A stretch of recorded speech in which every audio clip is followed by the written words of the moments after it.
এইটাই হচ্ছেন ভগবান। তাহলে এই মন্দিরে যদি আমার স্বয়ং ভগবান থাকেন তাহলে এই মন্দিরটি কত সুন্দর লাগে, কিন্তু এই ভগবান যখন আত্মা বেরিয়ে যায় তখন এই দেহটার আর কোনো মূল্য থাকে না।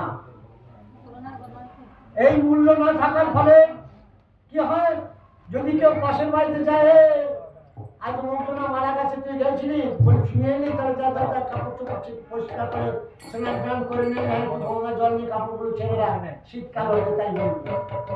তাহলে আমাদের দেহটার কোনো মূল্য নাই। আর আমরা যখন এই আত্মা যখন চলে যাবে তখন আমার সঙ্গে কেউ যাবে না, আত্মীয় স্বজন ঘর বাড়ি টাকা পয়সা যাই থাকুক না কেন সবকিছু ফেলে দিয়ে চলে যেতে হবে। আত্মা হচ্ছে নিত্য, আত্মার মৃত্যু নাই।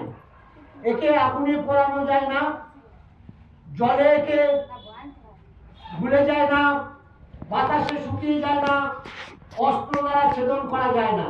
আত্মা হলো নিত্য, এই হলো ভগবান। আমরা একে জানাই এবং বোঝার জন্যই শ্রী গুরুদেবের কাছে দীক্ষা নিয়ে আমরা মন্ত্র, সেই মন্ত্র জপ করলে আমরা এসেছি কোথা থেকে না, গোলক বৈকুণ্ঠ ধাম থেকে এসেছি, আর ফিরে যাবো সেই গোলক বৈকুণ্ঠ ধামে। আমরা এসেছি সাধুগুরু বৈষ্ণবের কৃপায়।